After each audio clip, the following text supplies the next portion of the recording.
Welcome to Aranda Race. We are going to discuss ratio and proportion unit number 9. So ನಾವು ಈ unit ಅಲ್ಲಿ income ಮತ್ತೆ expenditure ಮತ್ತೆ savings ಅನ್ನೋ model ನ ನೋಡ್ತಾ ಹೋಗೋಣ. ಸೊ ಫಸ್ಟ್ ಇನ್ಕಮ್ ಎಕ್ಸ್ಪೆಂಡಿಚರ್ ಮತ್ತೆ ಸೇವಿಂಗ್ಸ್ ಗೆ ಇರೋ ರಿಲೇಶನ್ಶಿಪ್ ಏನು, ಈ ಮಾಡ್ಯೂಲ್ ಅಲ್ಲಿ ಯಾವ ತರ ಈ ಕ್ವಶನ್ಸ್ ನ ಇನ್ಕಮ್ ಮತ್ತೆ ಎಕ್ಸ್ಪೆಂಡಿಚರ್ ಸೇವಿಂಗ್ಸ್ ಕ್ವಶನ್ಸ್ ನ ಮಾಡಬೇಕು ಅನ್ನೋದನ್ನ ನೋಡ್ತಾ ಹೋಗೋಣ. ಫಸ್ಟ್ ಫಾರ್ ಎಕ್ಸಾಂಪಲ್ ಒಂದು ನಂಬರ್ ತಗೊಳ್ಳೋಣ. ಸೊ ರ್ಯಾಂಡಮ್ ಆಗಿ ಫಾರ್ ಎಕ್ಸಾಂಪಲ್ ನಿಮ್ ಸ್ಯಾಲ್ರಿ 1000 ರೂಪಾಯಿ ಅಂತ ಅನ್ಕೊಳ್ಳೋಣ. ನಿಮ್ಮ ಸ್ಯಾಲ್ರಿ 1000 ರೂಪಾಯಿ ಅಂತ ಅನ್ಕೊಳ್ಳೋಣ. ಅದು ಏನಾಗಿರುತ್ತೆ, ನಿಮ್ಮ ಇನ್ಕಮ್. ನಿಮ್ಮ ಇನ್ಕಮ್ ಎಷ್ಟು ಅಂದಾಗ 1000 ರೂಪಾಯಿ ಅಂತ ಅಸ್ಯೂಮ್ ಮಾಡ್ಕೊಳ್ಳೋಣ. ಫಾರ್ ಎಕ್ಸಾಂಪಲ್ ಅದರಲ್ಲಿ ಒಂದು 800 ರೂಪಾಯಿ ಖರ್ಚು ಮಾಡಿರ್ತೀರ, ಅಂದ್ರೆ ಎಕ್ಸ್ಪೆಂಡಿಚರ್ ಎಷ್ಟು ಅಂದಾಗ ಎಕ್ಸ್ಪೆಂಡಿಚರ್ 800 ರೂಪಾಯಿ ಎಕ್ಸ್ಪೆಂಡಿಚರ್ ಮಾಡಿರ್ತೀರ ಅಂತ ಅನ್ಕೊಳ್ಳೋಣ. ಹಾಗಾದ್ರೆ ನಿಮ್ಮ ಹತ್ರ ಉಳಿದಿರೋ amount that is called savings. ಉಳಿದಿರೋ ಅಮೌಂಟ್ 1000 ರೂಪಾಯಿ ನಿಮ್ ಸ್ಯಾಲ್ರಿ ಬರುತ್ತೆ, ಇನ್ಕಮ್ ಬರುತ್ತೆ, 800 ರೂಪಾಯಿ ಖರ್ಚು ಮಾಡ್ತೀರಾ. ಹಾಗಾದ್ರೆ ಉಳಿದಿರೋ ಅಮೌಂಟ್ ಏನು? ಸೊ ಉಳಿದಿರೋ ಅಮೌಂಟ್ ಎಷ್ಟು ರೂಪಾಯಿ ಅಂದಾಗ ಸೇವಿಂಗ್ಸ್ ಎಷ್ಟು ರೂಪಾಯಿ? ಸೇವಿಂಗ್ಸ್ 1000 ಅಲ್ಲಿ 800 ಸಬ್ಟ್ರಾಕ್ಟ್ ಮಾಡಿದಾಗ ಸೇವಿಂಗ್ಸ್ ಬರುತ್ತೆ. ಸೇವಿಂಗ್ಸ್ ಈ ಕ್ವಶನ್ ಅಲ್ಲಿ 200 ರೂಪಾಯಿ ಆಗಿರುತ್ತೆ. ಸೊ ಫಾರ್ ಎಕ್ಸಾಂಪಲ್ 500 ರೂಪಾಯಿ ಇನ್ಕಮ್ ಅಂತ ಅನ್ಕೊಳ್ಳೋಣ. 500 ರೂಪಾಯಿ ಇನ್ಕಮ್ ಅಂದಾಗ ಎಕ್ಸ್ಪೆಂಡಿಚರ್ 300 ಅಂತ ಅನ್ಕೊಳ್ಳೋಣ. ಆಗ ಸೇವಿಂಗ್ಸ್ ಎಷ್ಟು? 200 ರೂಪಾಯಿ. 700 ರೂಪಾಯಿ ಇನ್ಕಮ್ ಅಂತ ಅನ್ಕೊಳ್ಳೋಣ. ನಿಮ್ ಎಕ್ಸ್ಪೆಂಡಿಚರ್ ಫಾರ್ ಎಕ್ಸಾಂಪಲ್ 400 ರೂಪಾಯಿ ಎಕ್ಸ್ಪೆಂಡಿಚರ್ ಆಗಿರುತ್ತೆ. ಹಾಗಾದ್ರೆ ಸೇವಿಂಗ್ಸ್ ಎಷ್ಟು ರೂಪಾಯಿ? 300 ಆಗಿರುತ್ತೆ. ಈ 300 ಹೇಗ್ ಬರ್ತಿದೆ ನಿಮ್ಗೆ ಅಬ್ಸರ್ವ್ ಮಾಡಿ. ಇನ್ಕಮ್ ಅಲ್ಲಿ ಎಕ್ಸ್ಪೆಂಡಿಚರ್ ನ ಸಬ್ಟ್ರಾಕ್ಟ್ ಮಾಡಿದಾಗ ನಿಮ್ಗೆ ಸೇವಿಂಗ್ಸ್ ಬರುತ್ತೆ. Income minus expenditure is equal to savings, ಅಥವಾ income is equal to expenditure plus savings ಅಂತಾನೂ ಬರೀಬಹುದು. ಫಾರ್ ಎಕ್ಸಾಂಪಲ್ ನೋಡಿ, ಇಲ್ಲಿ 600 ರೂಪಾಯಿ ಇನ್ಕಮ್, ಸೇವಿಂಗ್ಸ್ 100 ರೂಪಾಯಿ ಮಾಡಿದಿರಾ. ಹಾಗಾದ್ರೆ ಎಷ್ಟು ಖರ್ಚು ಮಾಡಿರ್ತೀರಾ ಅಂದಾಗ, ಸೊ ಎಷ್ಟು ಖರ್ಚು ಮಾಡಿರ್ತೀರಾ? 500 ರೂಪಾಯಿ ಖರ್ಚು ಮಾಡಿರ್ತೀರಾ. ಸೊ ಬಿಕಾಸ್ 600 ರೂಪಾಯಿ ನಿಮ್ ಸ್ಯಾಲ್ರಿ ಬಂತು, 100 ರೂಪಾಯಿ ಸೇವಿಂಗ್ಸ್ ಇದೆ. ಹಾಗಾದ್ರೆ ಎಷ್ಟು ಖರ್ಚು ಮಾಡಿರ್ತೀರಾ? 500 ರೂಪಾಯಿ ಖರ್ಚು ಮಾಡಿರ್ತೀರಾ. ಅದೇ ತರ ನಾನು 600 ರೂಪಾಯಿ ಖರ್ಚು ಮಾಡಿದೀನಿ, 200 ರೂಪಾಯಿ ನನ್ನ ಹತ್ರ ಇನ್ನೂ ಇದೆ, ಅಂದ್ರೆ ಸೇವಿಂಗ್ಸ್ 200 ರೂಪಾಯಿ ಇದೆ. ಹಾಗಾದ್ರೆ ಇನ್ಕಮ್ ಏನು ಅಂದಾಗ 800 ರೂಪಾಯಿ ಇನ್ಕಮ್ ಅಂತ ಹೇಳ್ಬೋದು. ಅಂದ್ರೆ expenditure plus savings is equal to income ಆಗಿರುತ್ತೆ. Income minus expenditure is equal to savings ಆಗಿರುತ್ತೆ. ಸೊ ಇಲ್ಲಿ ಸ್ಟ್ಯಾಂಡರ್ಡ್ ರಿಲೇಶನ್ಶಿಪ್ ಏನು ಅಂದಾಗ income is equal to expenditure plus savings ಅಂತಾನೂ ಬರೀಬಹುದು, ಅಥವಾ income minus expenditure is equal to savings ಅಂತ ಅನ್ನೋದು ಹೇಳ್ಬೋದು, ಅಥವಾ income minus savings is equal to expenditure ಅಂತಾನು ಹೇಳ್ಬೋದು. ಈಗ ಈ ಪ್ರಾಪರ್ಟಿ ಯಾವ ತರ ಯೂಸ್ ಮಾಡಬೇಕು ಕ್ವಶನ್ಸ್ ಅಲ್ಲಿ ನೋಡೋಣ. Income is equal to expenditure plus savings. Okay, the income of A and B are in the ratio A is to B. For example ಇನ್ಕಮ್ದು ಎ ಅಂಡ್ ಬಿದು ಎ ರೂಪಾಯಿ ಇನ್ಕಮ್ ಬರುತ್ತೆ, ಬಿದು ಇನ್ಕಮ್ ಬಿ ರೂಪಾಯಿ ಬರುತ್ತೆ. Next, and their expenses are in the ratio X is to Y. Expenses X is to Y ರೇಷಿಯೋದಲ್ಲಿದೆ. Each save P rupee and Q rupee. ಇವನು P rupee save ಮಾಡ್ತಾನೆ, ಅಂದ್ರೆ minus P. Income minus savings is equal to expenditure. ಇವನು Q rupee save ಮಾಡ್ತಾನೆ. ಹಾಗಾದ್ರೆ income minus savings ಮಾಡಿದಾಗ expenditure ಬರುತ್ತೆ. Expenditure ratio ಏನು? X and Y. ಈ ಪ್ರಾಪರ್ಟಿನ ನಾವು ಯೂಸ್ ಮಾಡಬಹುದು. Income minus savings is equal to expenditure, income minus savings is equal to expenditure. ಈ ತರ ನೀವು ಈ ಕ್ವಶನ್ ನ ಸಾಲ್ವ್ ಮಾಡಬಹುದು.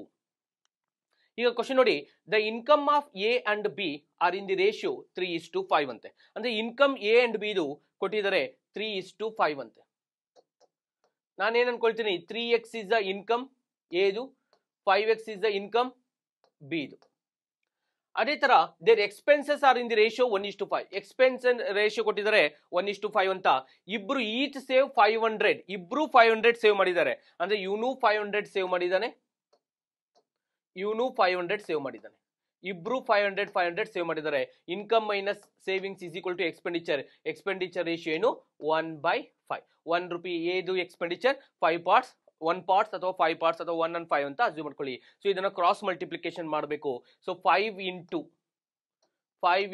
3x minus 500 equal to 1 into 5x minus 500 ಅಂತ ಬರೀತೀವಿ. ಆಗ 5 into 3 15x minus 5 5s 2500 equal to 1 into 5 5x minus 1 into 5 500, 1 into 500. ಈಗ 15x 5x ಈ ಕಡೆ ಶಿಫ್ಟ್ ಮಾಡಿದಾಗ 15x ಮೈನಸ್ 5x ಆಗುತ್ತೆ. ಅದೇನಾಗಿರುತ್ತೆ? 10x ಆಗಿರುತ್ತೆ. ಸೊ 2500 ಈ ಕಡೆ ಶಿಫ್ಟ್ ಮಾಡಿದಾಗ ಪ್ಲಸ್ 2500 ಮೈನಸ್ 500 ಇದೆಷ್ಟಾಗಿರುತ್ತೆ? 2000 ಆಗಿರುತ್ತೆ. ಆಗ x is equal to 2000 divided by 10 ಆಗಿರುತ್ತೆ. So 0 0 cancel, x is equal to 200 ಆಯ್ತು. ಈಗ ನನಗೆ ಬೇಕಾಗಿರೋದು ಫೈಂಡ್ ದೇರ್ ಇನ್ಕಮ್. ಇಬ್ಬರದು ಇನ್ಕಮ್ ಬೇಕು. ಇನ್ಕಮ್ ಅಂದ್ರೆ 3x and 5x. 3 into 200, 3x into 200 ಅಂದ್ರೆ 3 ಇಂಟು ಎಕ್ಸ್ ಅಂದ್ರೆ 200 ಅಂದ್ರೆ 600. ಒಂದು 5 ಇಂಟು 200 ಅಂದ್ರೆ 1000. ಇದು ಒಂದು ಮೆಥಡ್, ಇದು ಬೇಸಿಕ್ ಮೆಥಡ್. ಈಗ ಮೆಥಡ್ 2 ನೋಡೋಣ. ಮೆಥಡ್ 2 ಯಾವ ತರ ಮಾಡಬೇಕು ನೋಡೋಣ. ಮೆಥಡ್ 2, ಈ ಕ್ವಶನ್ಗೆ ಮೆಥಡ್ 2 ನೋಡೋಣ. ರೇಷಿಯೋ ಏನು? 3:5 ಇನ್ಕಮ್ ರೇಷಿಯೋ. ಎಕ್ಸ್ಪೆಂಡಿಚರ್ ರೇಷಿಯೋ ಏನು? 1:5. ಸೇವಿಂಗ್ಸ್ ಏನು? ಈ ತರ ರೇಷಿಯೋ ಚೇಂಜ್, ಇದು -500 ಸೇವಿಂಗ್ಸ್, ಒಂದು -500 ಸೇವಿಂಗ್ಸ್. ಈಗ ಮಲ್ಟಿಪ್ಲಿಕೇಶನ್ ಮಾಡೋದು ಯಾವ ತರ ಅಂತ ನೋಡಿ. ಸೊ ಇದೇ ಮೆಥಡ್, ಇಲ್ಲಿ ಮಾಡಿರೋ ಮೆಥಡ್ ಇಲ್ಲಿ ಮಾಡ್ತಿದ್ವಿ. ಇಲ್ಲಿ ಎಕ್ಸ್ ವೇರಿಯೇಬಲ್ ಇಲ್ಲದೆ ಮಾಡ್ತಿದ್ವಿ. ಕ್ರಾಸ್ ಮಲ್ಟಿಪ್ಲಿಕೇಶನ್ ಮಾಡ್ಬೇಕು ಇಲ್ಲೂ. So 1 into 5 5, 5 into 3 15. ಇಲ್ಲಿ ಮತ್ತೆ 5 into 500, so -2500. 1 into 500 -500. Cross multiplication. ಇಲ್ಲಿ ಡಿಫರೆನ್ಸ್ 10. ಈ 2500 ಮತ್ತೆ 500 ಡಿಫರೆನ್ಸ್ ನೋಡಿ. ಇಲ್ಲಿ 2500 ಮತ್ತೆ 500 ಡಿಫರೆನ್ಸ್ 2000 ಇದೆ. ಈಗ 10 parts is equal to 2000. ಹಾಗಾದ್ರೆ 1 part is equal to 200 ಆಗುತ್ತೆ. ಈಗ ಕ್ವಶನ್ ಕೇಳಿರೋದು 3 parts ಎಷ್ಟು ಮತ್ತೆ 5 parts ಎಷ್ಟು ಅಂತ. 200 ಇಂಟು 3 600, 200 ಇಂಟು 5 1000. ಇದು ಮೆಥಡ್ 2. ಇದು ಕ್ವಶನ್ ಮೆಥಡ್ 3 ಅಲ್ಲೂ ಮಾಡೋಣ. ಈಗ ಸೊ ಮೆಥಡ್ 3 ಅಲ್ಲಿ ಯಾವ ತರ ಮಾಡಬೇಕು ನೋಡಿ. ಮೆಥಡ್ 3, ಸೊ ರೇಷಿಯೋ ಏನ್ ಕೊಟ್ಟಿದ್ದಾರೆ? Income ratio 3:5. ಎಕ್ಸ್ಪೆಂಡಿಚರ್ ಇಬ್ರು ಸೇವಿಂಗ್ ಮಾಡ್ತಿರೋದು 500. ಇವನು 500 ಸೇವ್ ಮಾಡ್ತಿದ್ದಾನೆ, ಇವನು 500 ಸೇವ್ ಮಾಡ್ತಿದ್ದಾನೆ. ಈಗ ಎಕ್ಸ್ಪೆಂಡಿಚರ್ ರೇಷಿಯೋ 1:5. ನಾವು ಒಂದು ಪ್ರಾಪರ್ಟಿ ನೋಡಿದ್ವಿ, ಎರಡು ರೇಷಿಯೋ ಇದ್ದಾಗ ಎರಡೂ ಒಂದೇ ನಂಬರ್ ಇಂದ ಡಿಕ್ರೀಸ್ ಅಥವಾ ಇನ್ಕ್ರೀಸ್ ಆದ್ರೆ the difference should be constant ಅಂತ ಹೇಳಿದ್ದೆ ನಾನು. ಇಲ್ಲಿ ಡಿಫರೆನ್ಸ್ ಎಷ್ಟಿದೆ? 4 ಇದೆ. ಇಲ್ಲಿ ಡಿಫರೆನ್ಸ್ ಎಷ್ಟಿದೆ? 4 ಇದೆ. ಇಲ್ಲಿ ಡಿಫರೆನ್ಸ್ ಎಷ್ಟಿದೆ? 2 ಇದೆ. ಫಸ್ಟ್ ಈ ಡಿಫರೆನ್ಸ್ ಈಕ್ವಲ್ ಮಾಡ್ತೀವಿ. ಬಿಕಾಸ್ ಎರಡು ರೇಷಿಯೋ ಇದ್ದಾಗ ಎರಡೂ ಒಂದೇ ನಂಬರ್ ಇಂದ ಡಿಕ್ರೀಸ್ ಅಥವಾ ಇನ್ಕ್ರೀಸ್ ಆದಾಗ ಡಿಫರೆನ್ಸಸ್ ಯಾವಾಗಲೂ ಕಾನ್ಸ್ಟೆಂಟ್ ಆಗಿರುತ್ತೆ. ಇಲ್ಲಿ ಎರಡೂ ಕಡೆ 500 ಡಿಕ್ರೀಸ್ ಆಗಿದೆ ಅಂದ್ರೆ ಡಿಫರೆನ್ಸಸ್ ಕಾನ್ಸ್ಟೆಂಟ್ ಆಗಿರಬೇಕು. ಸೊ ಇದ್ರ ಇಲ್ಲಿ 2 ಇಂದ ಮಲ್ಟಿಪ್ಲೈ ಮಾಡಬೇಕು, ಆಗ 4 ಆಗುತ್ತೆ.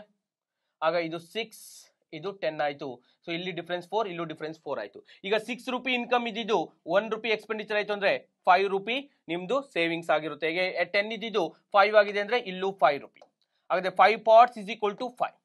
5 parts is equal to 5. ಹಾಗಾದ್ರೆ 1 part is equal to, so 5 parts is equal to 500 because 500 is a decreased total. 5 parts is equal to 500.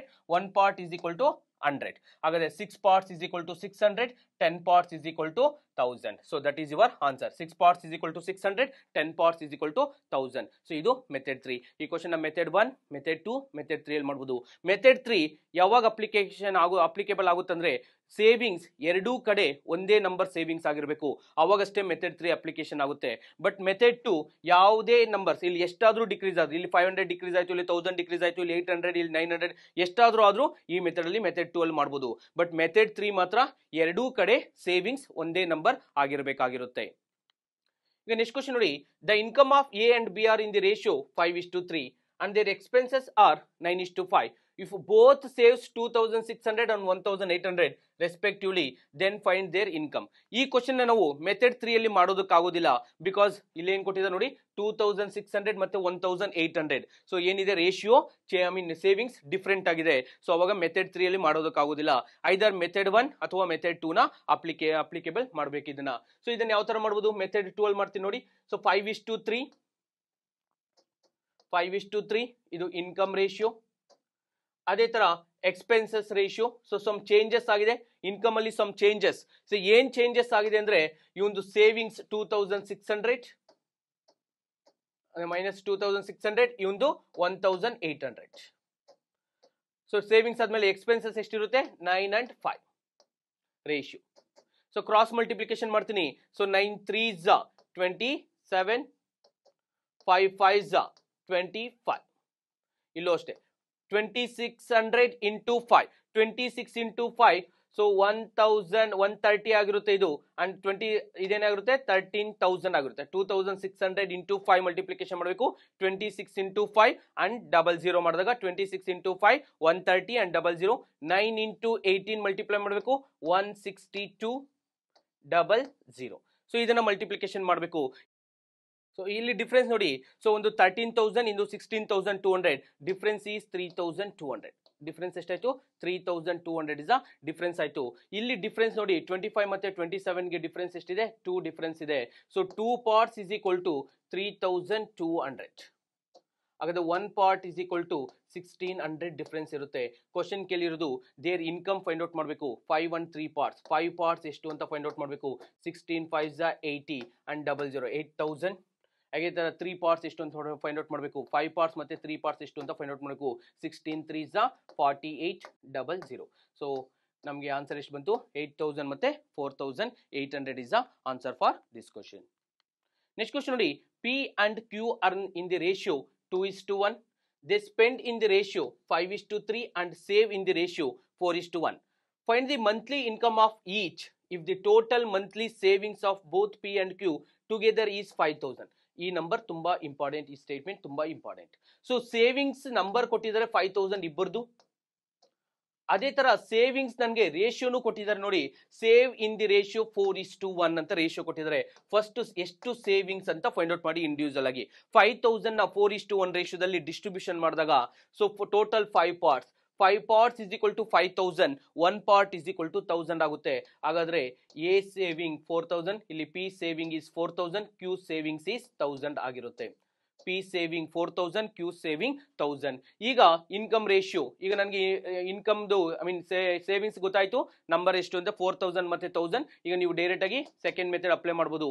Income ratio 2:1, expenditure ratio 5:3, savings ನಮಗೆ number ಗೊತ್ತಿದೆ. ಸೇವಿಂಗ್ಸ್ ಈಗ 4,000 ಮತ್ತೆ 1,000.